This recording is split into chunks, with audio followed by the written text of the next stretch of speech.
ಅಮ್ಮ ಅಮ್ಮ ಇಬ್ರು ಜೊತೆಲೆ ಹೋದ್ರಲ್ಲ ಕಂದ. ನನ್ ಮಗ ಎಲ್ಲಮ್ಮ? ಅರ್ಜುನ್ ಎಲ್ಲೇ? ಅರ್ಜುನ್ ಎಲ್ಲಮ್ಮ? ಅರ್ಜುನ್ ಒಬ್ಳೆ ಬಂದಿದ್ದಾಳೆ ಅಂದ್ರೆ ಅವನ್ ಸತ್ತೋದ ಅನ್ನೋ ವಿಷಯ ಹೇಳಕ್ಕೆ ಬಂದಿರ್ತಾಳೆ. ಅಮ್ಮ ಭೈರವಿ, ಅರ್ಜುನ್ ಎಲ್ಲಮ್ಮ? ನೀನ್ ಒಬ್ಳೆ ಬಂದಿದ್ಯಲ್ಲ? ಅವನು ಎಲ್ಲೂ ಕಾಣ್ತಾ ಇಲ್ಲ. ಏನಾಯ್ತಮ್ಮ?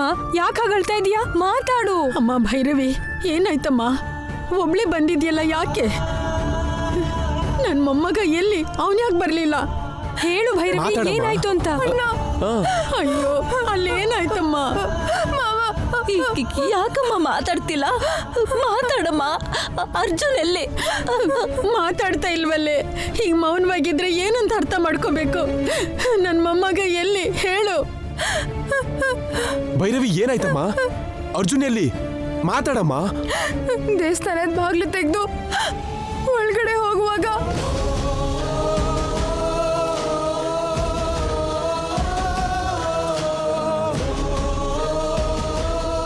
ನಾಗಮ್ಮ ಬಾವನ್ನ ಹಾಗೆ ಒಳಗಡೆ ತಗೊಂಡು ಹೊರಟೋದ್ಲು. ಏನಾದ್ರೂ ಮಾವಂಗೆ ಏನಾಗಿದ್ಯೋ? ಅಷ್ಟಕ್ಕೂ ಬದುಕಿದಾರೋ ಸತ್ತಿದಾರೋ ಅದು ಗೊತ್ತಿಲ್ಲ. ಅಯ್ಯೋ ಭೈರವಿ, ಅಯ್ಯೋ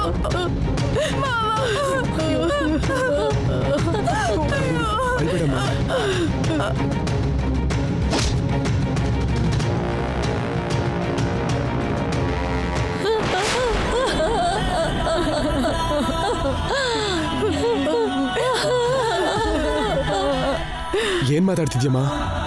ನಾಗಮ್ಮ ಬಾವನ್ನ ಬದುಕ್ತಾರೋ ಇಲ್ವೋ ಅಂತಾನೂ ಗೊತ್ತಿಲ್ಲ ಅತ್ತೆ.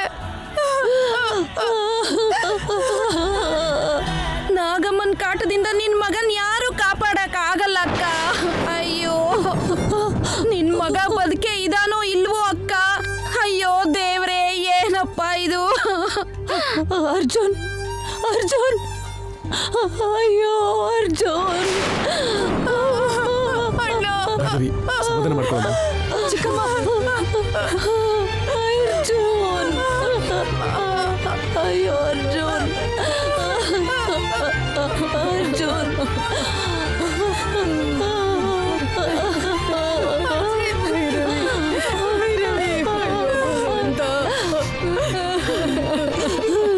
ನಾಗಮ್ಮ ನನ್ ಮಗನ್ ಸಾಯಿಸೋದಕ್ಕೆ ತಗೊಂಡು ಹೋಗಿದ್ದಾಳೆ. ನನ್ ಮಗನ್ ಇನ್ಯಾರು ಕಾಪಾಡೋಕ್ಕಾಗಲ್ಲ. ಆ ನಾಗ ಸಾಧುಗಳು ಹೇಳಿದ್ರು, ಆ ಸಾಧುಗಳು ಹೇಳ್ದಾಗೆ ನಡೀತು. ಅಯ್ಯೋ ಅರ್ಜುನ್.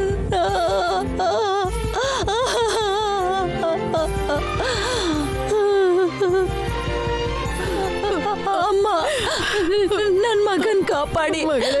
ಆದಿತ್ಯ, ನನ್ ಮಗನ್ ಕಾಪಾಡಿ. ಆದಿತ್ಯ, ನನ್ ಮಗನ್ ಕಾಪಾಡು. ಅರ್ಜುನ್, ಅರ್ಜುನ್, ಸಮಾಧಾನ ಮಾಡ್ಕೊಳ್ಳುತ್ತೆ. ಅರ್ಜುನ್, ಅರ್ಜುನ್, ಅತ್ತೆ. ಅರ್ಜುನ್. ಅತ್ತೆ, ಅತ್ತೆ, ಅತ್ತೆ, ಅತ್ತೆ, ಏನಾಯ್ತದೆ? ಏನಾಯ್ತು ಅತ್ತೆ? ಅತ್ತೆ, ಕಣ್ಬಿಡಿ ಅತ್ತೆ. ಅತ್ತೆ, ಅತ್ತೆ, ಅತ್ತೆ, ಚಿಕ್ಕಮ್ಮ, ಅತ್ತೆ, ಚಿಕ್ಕಮ್ಮ, ಅತ್ತೆ, ಚಿಕ್ಕಮ್ಮ, ಅತ್ತೆ, ಏನಾಯ್ತು ಅತ್ತೆಗೆ?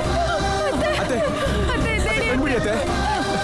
ಅತ್ತೆ, ಅತ್ತೆ, ಕಣ್ಬಿಡಿ ಅತ್ತೆ. ಅತ್ತೆ, ಮಾತಾಡಿ. ಶಕುಂತಲಾ, ಆದಿತ್ಯ ಫೋನ್ ಮಾಡು ಡಾಕ್ಟರ್ಗೆ. ಶಕುಂತಲಾ, ಚಿಕ್ಕಮ್ಮ ಡಾಕ್ಟರ್, ಏನಾಯ್ತಮ್ಮ? ನಾನು ಆದಿತ್ಯ ಮಾತಾಡ್ತಿದ್ದೀನಿ. ಬೇಗ ಅರ್ಜೆಂಟಾಗಿ ಮನೆಗೆ ಹೊರಟು ಬನ್ನಿ. ನಮ್ಮ ಅತ್ತೆ ತಲೆ ಸುತ್ತ ಬಿದ್ದೋಗಿದ್ದಾರೆ. ಚಿಕ್ಕಮ್ಮ, ಬರ್ತಿದ್ದಾರೆ, ಏನಾಯ್ತಪ್ಪ? ಬರ್ತಿದ್ದಾರೆ ಅಜ್ಜಿ. ಅಮ್ಮ ನಾಗವೇಣಿ, ಕೇಳಮ್ಮ.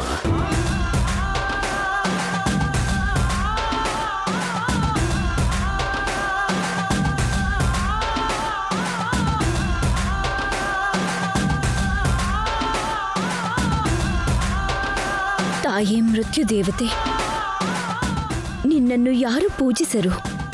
ನಿನ್ನ ಆರಾಧನೆ ಮಾಡದೆ ಆಯುಷ್ಯ ಮುಗಿದು ಹೋಗೋ ಸಮಯಕ್ಕೆ ಯಮಪಾಶನದ ರೂಪದಲ್ಲಿ ನೀನೇ ಎಲ್ಲರ ಬಳಿ ಬರುವೆ ತಾಯಿ.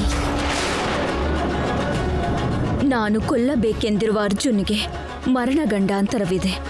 ಮದುವೆಯಾದ 3ನೇ ದಿನಕ್ಕೆ ಅರ್ಜುನ ಆಯುಷ್ಯ ಮುಗಿದು ಅವನು ಮರಣ ಹೊಂದುತ್ತಾನೆ ಎಂದು ಅವನ ಜಾತಕದಲ್ಲೂ ಇದೆ. ಆದರೆ ಅವನು ಏಕೆ ಸಾಯುತ್ತಿಲ್ಲ ತಾಯಿ?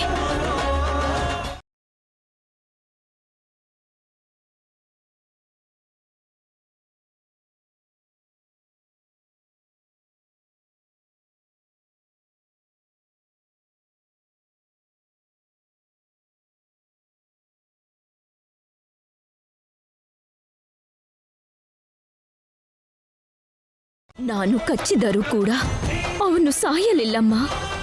ಮತ್ತೆ ನೀನೇಕೆ ಅವನ ಪ್ರಾಣವನ್ನು ತೆಗೆಯಲಿಲ್ಲ? ಏತಕ್ಕಾಗಿ ಹೀಗೆ ನಡೆಯುತ್ತಿದೆಯೋ ನನಗೆ ತಿಳಿಯಬೇಕು. ನನಗೆ ಉತ್ತರವನ್ನು ಕೊಡು. ನಿನಗೆ ಯಾವ ಉತ್ತರ ಬೇಕು? ನಾನು ಕಚ್ಚಿದರೆ ಇದುವರೆಗೂ ಬದುಕಿ ಉಳಿದವರಾರೂ ಇಲ್ಲ. ನಾನು ಕಚ್ಚಿದರೂ ಕೂಡ ನನ್ನ ವಿಷ ಅವನ ಪ್ರಾಣವನ್ನು ಏಕೆ ತೆಗೆಯಲಿಲ್ಲ ತಾಯಿ? ಜಾತಕದ ಪ್ರಕಾರ ಮದುವೆಯಾದ 3ನೇ ದಿನವೇ ಅವನು ಸತ್ತು ಹೋಗಬೇಕು. ಆದರೇಕೆ ಅವನು ಸಾಯುತ್ತಿಲ್ಲ? ಜಾತಕದ ರೀತಿ ಅವನು ಮದುವೆಯಾದ 3ನೇ ದಿನ ಖಂಡಿತವಾಗಿ ಸತ್ತು ಹೋಗಬೇಕು. ತಾಯಿ, ಮತ್ತೇಕೆ ಅವನು ಸಾಯುತ್ತಿಲ್ಲ? ಅವನು ಅಲ್ಪಾಯುಷಿಯೇ. ಆದರೆ ಅವನು ಮದುವೆ ಮಾಡಿಕೊಂಡ ಹೆಣ್ಣಿಗೆ ಲಕ್ಷ್ಮಿ ಸೌಭಾಗ್ಯವತಿ ಯೋಗವಿದೆ. ಅವಳ ಯೋಗವೇ ಅವನ ಆಯುಷ್ಯವನ್ನು ಕಾಪಾಡುತ್ತಿದೆ.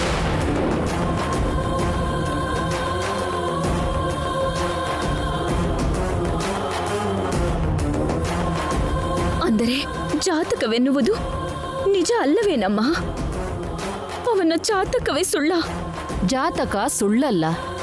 ಮತ್ತೆ ಸುಳ್ಳಾಗದೇ ಇರುವಾಗ ಅವನು ಸತ್ತು ಹೋಗಬೇಕಲ್ಲವೇ? ಇಲ್ಲಿ ನೀನು ತಿಳಿದುಕೊಳ್ಳಬೇಕಾದ ಒಂದು ವಿಷಯವಿದೆ ನಾಗವೇಣಿ.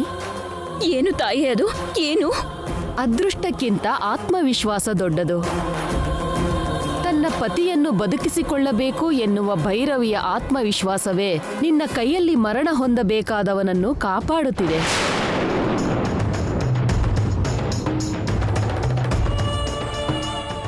ಶಾಪಕ್ಕಿಂತಲೂ ಆಶೀರ್ವಾದ ದೊಡ್ಡದು. ಸೌಭಾಗ್ಯವತಿಯಾಗಿ ಜೀವಿಸು ಎಂದು ನೀನೇ ಆಶೀರ್ವದಿಸಿರುವುದರಿಂದ ನಿನ್ನ ಆಶೀರ್ವಾದ ಬಲವೇ ಭೈರವಿ ಪತಿಯನ್ನು ಸಾಯದೆ ಕಾಪಾಡುತ್ತಿದೆ.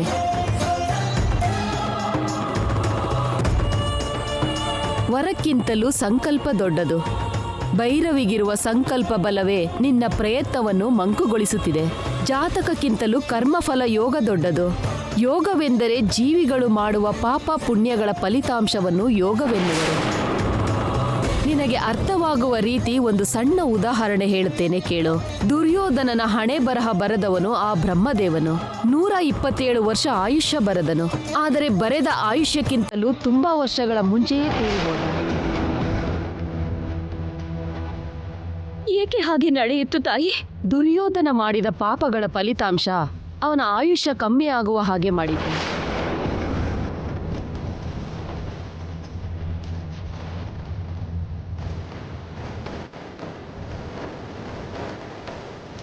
ಕರ್ಮಫಲ ಯೋಗವೆನ್ನುವುದು ಬ್ರಹ್ಮನ ಬರಹವನ್ನೇ ಬದಲಾಯಿಸಬಲ್ಲದು. ವಿಧಿ ಬರಹವನ್ನು ಬದಲಾಯಿಸುವ ಯೋಗ ಜಾತಕವನ್ನು ಬದಲಾಯಿಸುವುದು ಎನ್ನುವುದು ನಿನಗೆ ಅರ್ಥವಾಗಿದೆ ಎಂದುಕೊಳ್ಳುತ್ತೇನೆ. ಆ ಭೈರವಿ ಮಾಡಿದ ಪೂಜೆಯಿಂದ ಸೃಷ್ಟಿಯಾದ ಪುಣ್ಯಯೋಗ ತನ್ನ ಪತಿಯ ಪ್ರಾಣವನ್ನು ಕಾಪಾಡಬಲ್ಲದು ಎಂದು ಈಗ ನಿನಗೆ ಅರ್ಥವಾಗಿರುತ್ತದೆ. ನೀನು ಹೇಳಿದ್ದನ್ನು ಗಮನಿಸಿದರೆ ಬ್ರಹ್ಮ ಬರೆದ ಬರಹವನ್ನು, ಶಾಸ್ತ್ರ ಸಂಬಂಧವಾದ ಜಾತಕವನ್ನು, ನೀನು ವಿಧಿಸುವ ಮರಣ ಶಾಸನವನ್ನು ಕೂಡ ಬದಲಾಯಿಸುವ ಶಕ್ತಿ ಯೋಗಕ್ಕಿದೆ ಎಂದು ನನಗೆ ಈಗ ಅರ್ಥವಾಯಿತು ತಾಯಿ. ಆದರೆ ಆ ಅರ್ಜುನನ್ನು ನಾನು ಸಾಯಿಸದಿದ್ದರೆ ನನ್ನ ಮಾವ ಬದುಕನಮ್ಮ. ನನ್ನ ಮಾವನನ್ನು ಬದುಕಿಸಿಕೊಳ್ಳುವ ಅವಕಾಶ ನನಗೆ ಇಲ್ಲವೇನಮ್ಮ? ಹೇಳು ತಾಯಿ, ಹೇಳು.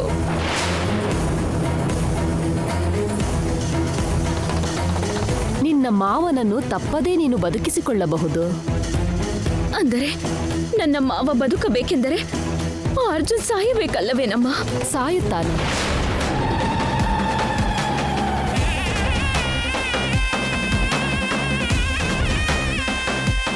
ಅರ್ಜುನ್ ಸಾಯದ ಹಾಗೆ ಭೈರವಿ ಯೋಗ ಅವನನ್ನು ಕಾಪಾಡುತ್ತಿದೆ ಎಂದು ನೀನೇ ಹೇಳಿದೆಯಲ್ಲಮ್ಮ. ಹಾಗಿದ್ದರೆ ಅವನು ಹೇಗೆ ಸಾಯುವನು? ಕರ್ಮವನ್ನಾಗಲಿ ಯೋಗವನ್ನಾಗಲಿ ಎಲ್ಲವನ್ನೂ ನಿರ್ದರ್ಶಿಸುವುದು, ಸೃಷ್ಟಿಯನ್ನು ನಡೆಸುವುದು ಕಾಲ ಮಾತ್ರವೇ. ಕಾಲಗರ್ಭದಲ್ಲಿ ನಡೆಯುವ ಅಸಾಧ್ಯಗಳು ಸುಸಾಧ್ಯವಾಗುವುದು, ಸುಸಾಧ್ಯಗಳು ಅಸಾಧ್ಯವಾಗುತ್ತದೆ. ಇದೇ ಸೃಷ್ಟಿ ರಹಸ್ಯ. ಬರುವ ಶನಿವಾರ ಶನಿ ತ್ರಯೋದಶಿ. ಆ ದಿನದಲ್ಲಿರುವ ಯಮಗಂಡ ಕಾಲದಲ್ಲಿ ನೀನು ಅರ್ಜುನನನ್ನು ಸಾಯಿಸಿದರೆ ಅರ್ಜುನ ಜಾತಕ ಪ್ರಕಾರ ಅವನಿಗಿರುವ ಮರಣಗಂಡದಿಂದ ಮರಣ ಹೊಂದುತ್ತಾನೆ. ಆ ದಿನದಲ್ಲಿರುವ ಯಮಗಂಡ ಕಾಲ ದಾಟಿ ಹೋಗುವ ಮುನ್ನ ನೀನು ಅವನನ್ನು ಸಾಯಿಸಬೇಕು. ಅಂದರೆ ಈ ದಿನ ಪೌರ್ಣಮಿ. ಈ ಪೌರ್ಣಮಿ ದಿನ ನನ್ನ ಮಾವನನ್ನು ಬದುಕಿಸಿಕೊಳ್ಳದೆ ಹೋದಲ್ಲಿ ಅದಾದ ನಂತರ ನನ್ನ ಮಾವ ಬದುಕುವ ಅವಕಾಶ ಇಲ್ಲವಲ್ಲಮ್ಮ. ನಿನ್ನ ಮಾವ ಮಾಡಿರುವ ಕರ್ಮಫಲ ಯೋಗ ಅರ್ಜುನ ಸಾಯುವವರೆಗೂ ಅವನ ಪ್ರಾಣವನ್ನು ಕಾಪಾಡುವುದು.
ಡಾಕ್ಟ್ರಮ್ಮ, ಈಗ ನನ್ನ ಮಗಳಿಗೆ ಹೇಗಿದ್ಯಮ್ಮ?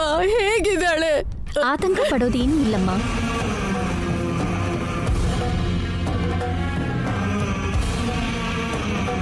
ಆದ್ರೆ ಇದು ಮೆಡಿಸಿನ್ ಇಂದ ಗುಣ ಆಗೋ ಪರಿಸ್ಥಿತಿ ಅಲ್ಲಮ್ಮ.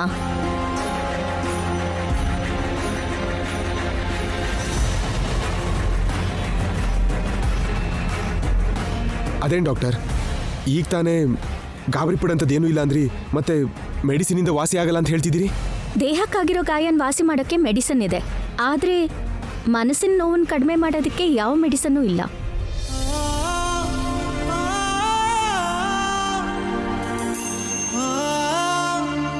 ಶಕುಂತಲಾ ಅವರು ತಮ್ಮ ಮಗನಿಗೋಸ್ಕರ ತುಂಬ ಪರಿತಪಿಸ್ತಾ ಇದ್ದಾರೆ. ಸಾಧ್ಯ ಆದಷ್ಟು ಬೇಗ ತಮ್ಮ ಮಗನ್ನ ತಮ್ಮ ಹತ್ರ ಸೇರಿಸಿದ್ರೇನೆ ಅವರು ಜೀವಂತವಾಗಿರ್ತಾರೆ. ಇಲ್ಲ ಅಂದ್ರೆ ಅವ್ರ ಜೀವಕ್ಕೆ ಅಪಾಯ ಇದೆ.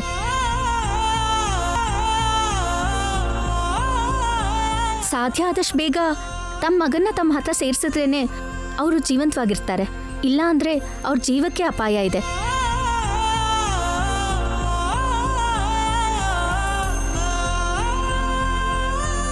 ತಮ್ಮ ಮಗನ್ನ ತಮ್ಮ ಕಣ್ಣಲ್ಲಿ ನೋಡೋದು, ತಮ್ಮ ಮಗನ ಮಾತನ್ನ ಕೇಳಿಸ್ಕೊಳ್ಳೋದು, ತಮ್ಮ ಮಗನ ಸ್ಪರ್ಶ ತಮಗಾಗೋದು, ಈ ಮೂರರಲ್ಲಿ ಯಾವುದಾದ್ರೂ ಒಂದು ನಡಿಲೇಬೇಕು.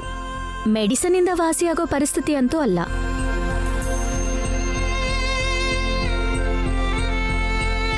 ನಾನೇ ಅಲ್ಲ, ಯಾವ ಡಾಕ್ಟ್ರು ಇದಕ್ಕೂ ಮೀರಿ ಏನೂ ಮಾಡೋದಕ್ಕಾಗಲ್ಲ. ಆದಿತ್ಯ ಅವರೇ, ಮೆಡಿಸಿನ್ ನಾನು ನಿಮಗೆ ವಾಟ್ಸಪ್ ಮಾಡ್ತೀನಿ. ರೆಗ್ಯುಲರ್ ಆಗಿ ಅದನ್ನು ಕೊಡಿ. ಏನಾದರೂ ಅಗತ್ಯ ಬಿದ್ದರೆ ನನಗೆ ಕಾಲ್ ಮಾಡಿ, ಓಕೆನಾ? ಬರ್ತೀನಿ.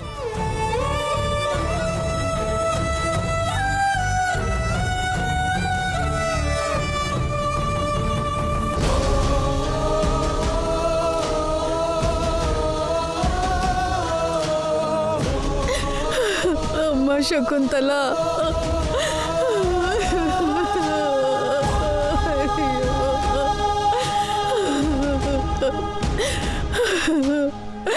ಅಯ್ಯೋ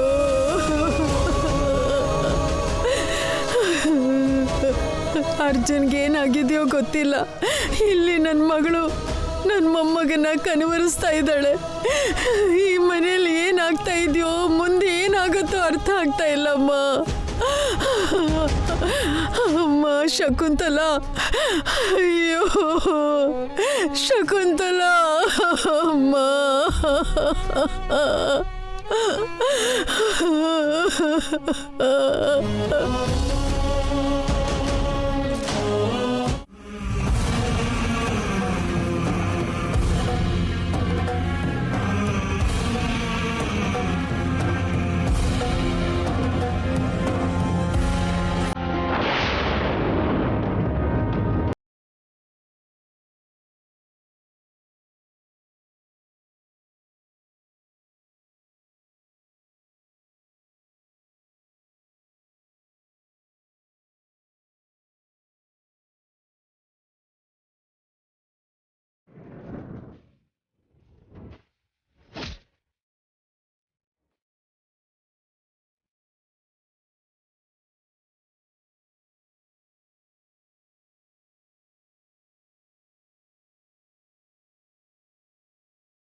ನಾನು ಇಲ್ಲಿಂದ ಹೇಗಾದರೂ ಹೋಗಲೇಬೇಕು. ಇಲ್ಲಾಂದ್ರೆ ನಾಗಮ್ಮನನ್ನು ಸುಮ್ಮನೆ ಬಿಡಲ್ಲ. ಇಲ್ಲಿಂದ ತಪ್ಪಿಸ್ಕೊಳ್ಳೇಬೇಕು. ಆದರೆ ಹೇಗೆ ತಪ್ಪಿಸ್ಕೊಳ್ಳೋದು?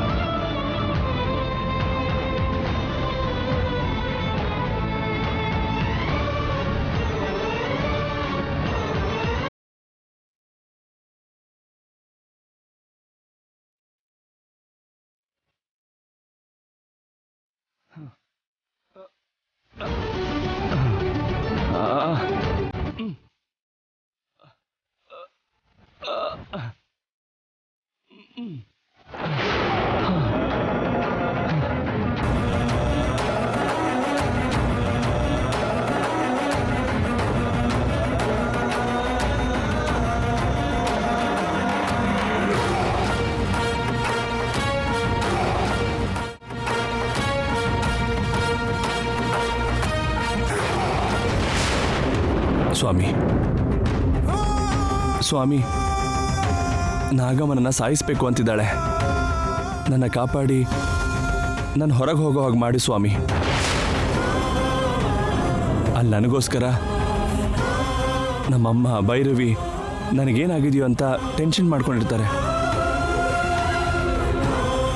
ನಾನು ಹೋಗೋವ್ರಿಗೆ ಕಾಣಿಸ್ಕೊಳ್ದೇ ಇದ್ರೆ ನಮ್ಮಮ್ಮ ಬದುಕಲ್ಲ ಸ್ವಾಮಿ. ನನ್ನ ಕಾಪಾಡು ಸ್ವಾಮಿ, ನನ್ನ ಕಾಪಾಡು.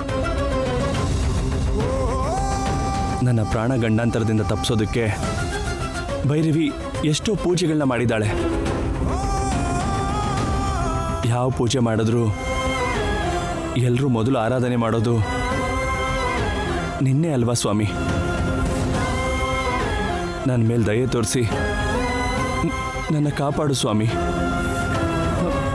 ಈ ಗಂಡಾಂತರದಿಂದ ನನ್ನ ಪಾರು ಮಾಡು, ನನ್ನ ಪಾರು ಮಾಡು. ನೀನು ಎಷ್ಟೇ ದೇವರುಗಳನ್ನು ಬೇಡಿಕೊಂಡರೂ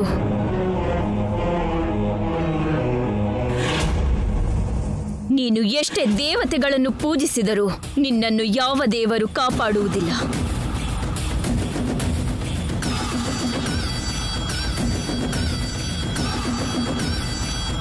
ನಾನು ನಿನ್ನನ್ನು ಸಾಯಿಸುವುದರಿಂದ ನಿನ್ನನ್ನು ಯಾರು ರಕ್ಷಿಸಲಾರರು.